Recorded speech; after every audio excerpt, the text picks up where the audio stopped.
Huwa mnajiuliza Mafuele kilimpata nini hadi kuzuiliwa kuingia nchini Marekani?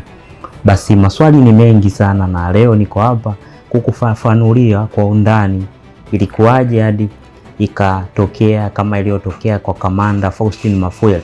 Basi kabla ya kuendelea na ufafanuzi huu, nataka nikusomee kile ambacho kiliandikwa na balozi ya Marekani mambo ya nje. Sasa sikiliza hapa alafu tutaendelea. Iko hivi. Kichwa cha habari kutoka US Embassy Dar es Salaam: vikwazo kwa afisa wa jeshi la polisi Tanzania kwa kuhusika katika ukiukwaji mkubwa wa haki za binadamu. Wizara ya mambo ya nje ya Marekani inamwekea vikwazo kamishna msaidizi mwandamizi wa jeshi la polisi Tanzania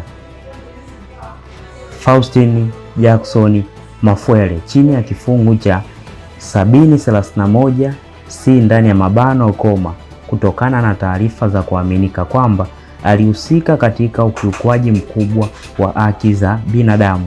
Mwaka mmoja uliopita, maafisa wa jeshi la polisi la Tanzania waliwakamata na kuwatesa na kuwanyanyasa kingono raia wa Uganda Agatha Autaire na raia wa Kenya Boniface Mwangi waliokuwa Dar es Salaam kufuatilia kesi ya kiongozi wa upinzani Tundu Lissu.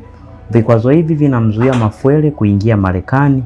Vikwazo hivi vinavyotangazwa hadharani kwa umma vimewekwa kwa mujibu wa kifungo 731 C ndani ya mabano cha sheria itwayo National Security Department of State and Related Programs Appropriation Act ya mwaka 2026 DV.F,P.L.119 ndani ya mabano.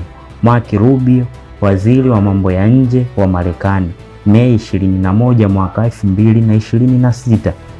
Hiyo sasa ndo siku ambayo ilitoka barua hii kutoka kule Marekani kupitia Dar es Salaam embassy yao. Sasa kadri tunavyoendelea hapa, watu wengi wamekuwa wakijiuliza kwamba issue ya Mafuele ilikuwaje. Sasa issue ya Mafuele ilikuwa hivi: mnamo katika kipindi cha mwaka jana mwishoni, kulikuwa na baadhi ya viongozi ama watu wanaohusika na masuala ya haki za binadamu walikuja nchini Tanzania kufuatilia kesi ya kiongozi wa upinzani Chama cha Demokrasia na Maendeleo huko Tanzania Tundu Lissu, kesi yake. Sasa kwa madai yao wanaeleza kwamba walikamatwa na kufanyiwa vitu ambavyo vilikuwa vizuri. Baada ya swala hilo au sakata hilo, watu wa haki za binadamu walilifikisha katika Umoja wa Mataifa, na Umoja wa Mataifa kupitia Marekani yenyewe wakafuatilia na kujiridhisha kwamba kilichotokea ni sawa. Sasa mwisho wa siku wakatenga orodha ya watu ambao walihusika, ndipo sasa hapa bwana Mafuele naye anatajwa. Kwa issue ilikuwa hivyo. Na kitu kingine watu wamejiuliza, kwa sasa Mafuele yupo wapi? Na kutokana na ukimya wake katika vitu mbalimbali, na moja kati ya kitu ambacho tunakumbukumbu nacho hata hapa Afro Media TV, na ni mnamo mwaka huu hivi Mafuele alishawahi kuonekana kwenye mtaa fulani jijini Dar es Salaam akitoa wito wa jamii kuendelea kutunza amani ya nchi na kufuata yale ambayo sheria inataka. Kwa Mafuele yuko salama, yupo mzima, japo kulikuwa na taarifa nyingi katikati zikieleza hiki, zikieleza kile, na zingine zikieleza mambo mbalimbali.